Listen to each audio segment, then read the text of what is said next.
പുതുവത്സരം ആശംസിക്കാത്തതിന് യുവാവിനെ 24 തവണ കുത്തി പരിക്കേൽപ്പിച്ചു. ആറ്റൂർ സ്വദേശി സുഹൈബിനാണ് കുത്തേറ്റത്. നിരവധി കേസുകളിൽ പ്രതിയായ ഷാഫിയാണ് കുത്തി പരിക്കേൽപ്പിച്ചത്. അമൽ സുരേന്ദ്രൻ തൃശ്ശൂരിൽ നിന്ന് ചേരുന്നു.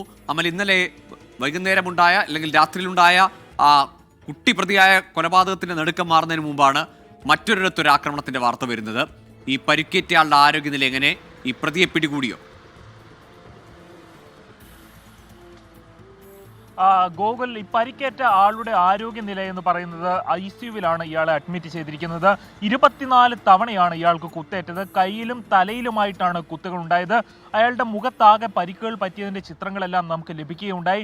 ഇന്നലെ രാത്രിയാണ് ഈ സംഭവം നടക്കുന്നത്.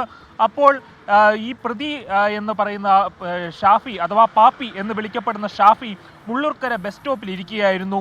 സുഹൈബ് തൻ്റെ സുഹൃത്തുക്കൾക്കൊപ്പം ഒരു ഗാനമേള കഴിഞ്ഞ് ന്യൂ ഇയർ ആഘോഷങ്ങളൊക്കെ കഴിഞ്ഞ് തിരികെ വരുമ്പോൾ ഈ മുള്ളൂർക്കര ബസ് സ്റ്റോപ്പിൽ ഇരിക്കുകയായിരുന്ന പാപ്പി എന്ന ഷാഫിയും കൂട്ടുകാരും ഇരിക്കുകയായിരുന്നു. അപ്പോൾ സുഹൈബ് ഇവരോട് ഈ പാപ്പിയുടെ അല്ലെങ്കിൽ കാപ്പ കേസ് പ്രതിയായിട്ടുള്ള ഈ ഷാഫിയുടെ കൂട്ടുകാരോട് ന്യൂ ഇയർ ആശംസകൾ അറിയിച്ചു.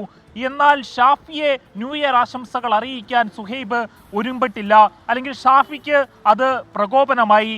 തന്നെയാണ് ന്യൂ ഇയർ ആശംസകൾ അറിയിക്കേണ്ടതല്ലാതെ കൂടി നിൽക്കുന്നവരെ അല്ല എന്ന് പറഞ്ഞുകൊണ്ടാണ് ഈ ഷാഫി സുഹൈബിനെ കുത്തിയത്. നമുക്കറിയാം, അങ്ങേയറ്റം ക്രൂരമായിട്ടുള്ള കുത്താണ്. 24 തവണ തുടർച്ചയായിട്ടാണ് കുത്തിയത്. ഈ ഷാഫിക്ക് മേൽ നിരവധിയായിട്ടുള്ള കേസുകൾ ഇതിനോടകം രജിസ്റ്റർ ചെയ്തിട്ടുണ്ട്. അതിൽ പ്രധാനപ്പെട്ടത് ലഹരി കേസുകളാണ്, കഞ്ചാവ് കേസുകളാണ്. ഇയാൾ കഞ്ചാവിൻ്റെ ലഹരിയിലായിരുന്നോ കൃത്യം നടക്കുന്ന സമയത്ത് എന്ന് പോലീസ് അന്വേഷിച്ചു കൊണ്ടിരിക്കുകയാണ്. ഏതായാലും ഷാഫി ഇപ്പോൾ സുഹൈബ് ഉള്ള തൃശൂർ മെഡിക്കൽ കോളേജിൽ തന്നെ സ്വയം അഡ്മിറ്റ് ആയിട്ടുണ്ട്. മറ്റൊന്നുമല്ല, ഒരു കൗണ്ടർ പെറ്റീഷൻ കൊടുക്കുന്നതിന്റെ ഭാഗമായിട്ടാണ് ഷാഫി അഡ്മിറ്റ് ആയിട്ടുള്ളത്. സുഹൈബ് തന്നെയും കുത്തി എന്നാണ് ഷാഫി പറയുന്നത്. ഗോകുൽ, ശരി അമൽ, ഏതായാലും ഒരുപാട് കേസുകൾ പ്രതിയായ ഷാഫിക്ക് അറിയാം നിയമവഴികൾ അല്ലെങ്കിൽ കേസ് നടത്തേണ്ട വഴികൾ. പക്ഷേ 24 തവണയാണ്, അതും പുതുവത്സരം ആശംസിക്കാത്തതിന്റെ പേരിൽ ഒരു നിസ്സാര കാരണത്തിനാണ് ഒരു യുവാവിനെ 24 തവണ കുത്തി പരിക്കേൽപ്പിച്ചത്.